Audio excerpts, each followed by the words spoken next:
I'm Eric. I'm a game designer, and today I'm going to review the game design of Greenpath. Look into this lush area within Hollow Knight, how it has so many secrets up its sleeve, and how it manages to confuse the player while still guiding them. Greenpath is quite different within its design compared to Forgotten Crossroads. It's lush, it's more open-ended, and you have more freedom to explore. Greenpath doesn't necessarily guide you through its level design. Instead, it provides you with clear goals, directions of where you can possibly go to. A prime example of this is Hornet. She goes into specific directions, incentivizing you to go there as well. Hornet functions as an interest point, an anchor for you to hold on to once you're lost in the environment. Greenpath wants you to experience the sensation of being lost, but finding your way back. They intentionally confuse you on where you have to go. Perhaps you can easily follow Hornet, but once you do so, the road suddenly stops. You need to find another way around to go into that same direction. It provides you with a connection point, a specific area you know you need to go to, yet it doesn't reveal how you can get there.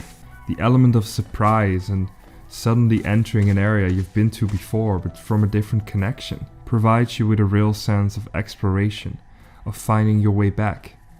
But this element of surprise is also visible in other elements within Greenpath. An excellent example is the enemy design. The eating plants which appear out of nowhere when you're collecting your treasure. The moss creatures which blend in with the environment, or the creatures who explode after their death. Greenpath has a lot of surprises. It wants you to discover and learn more about the creatures of the area, how they are derivative from the design of Greenpath.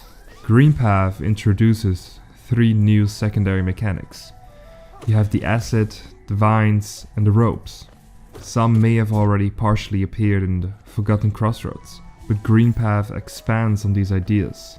The vines are there as a natural evolution from the spikes you've previously seen. They have a more complex pattern and fit better within the context of the environment. The vines are not only functional in closing off specific areas in a natural way, they are also there for you to be more mindful and accurate about your movement. The grass ropes, on the other hand, which you can cut with your nail, are there to make backtracking easier, but they are also there to prevent you from accessing areas you want to go to initially, once again redirecting you to a different location within Greenpath, confusing you and encouraging you to follow specific paths, although you are clueless on where they will end. The acid serves a similar purpose to the vines. It prevents access to particular areas, but it is also there for you to be more conscious about your movement, because the game punishes you more for slipping off a slope than before. Instead of being in designated areas such as spikes, acid is often in an entire area, meaning that every decision you make and every mistake you make is more likely to be punished and have additional consequences. The idea of punishing the player for making a mistake is actually noticeable in more areas of Greenpath. The punishments often aren't lethal, they are more focused on making you redo a specific section. Greenpath likes to build in height. Some sections can get very high, and the moment you fall off a specific spot on top, you might go back all the way down, having to redo this section, or reconsider where you're going and get attracted by some other opening you just discovered. What's so interesting is the contrast between how the world looks and how the world is experienced. You see, Greenpath is very lush, beautifully illustrated, and feels lively, as if you're exploring within a forest. But the emotions it evokes with its sense of danger and threat contradicts its look. Once again, a mysterious aspect, a sense of surprise. You don't know what to expect. It is almost as if Greenpath wants to deceive you, lure you in with a false sense of safety. And then danger suddenly strikes, by enemies suddenly appearing, or being stronger than you were anticipating. Greenpath can go from more open areas to enclosed areas, evoking a sense of threat and making the player feel more vulnerable, preparing them for what is to come. They do this cleverly by using assets in front of Hollow Knight, almost simulating a dungeon-like structure, with small hallways and darkness engulfing you. Once you have finally found the right path, and you've discovered the location of Hornet.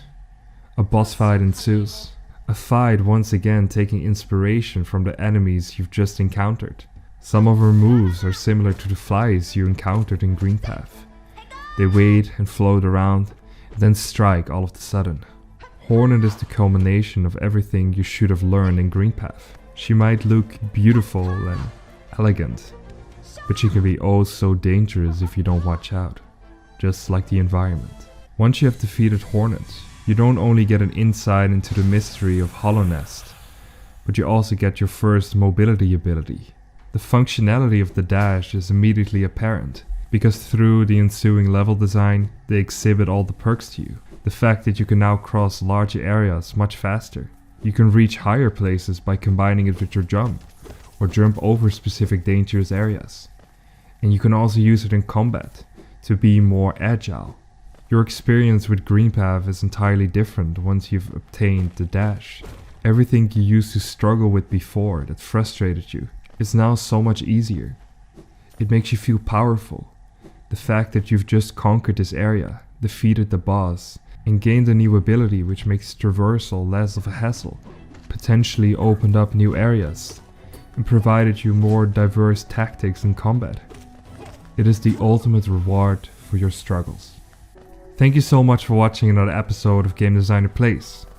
If you enjoyed this video, please consider liking and subscribing. Next week we'll be back with another area of Hollow Knight. I hope to see you there. Bye bye.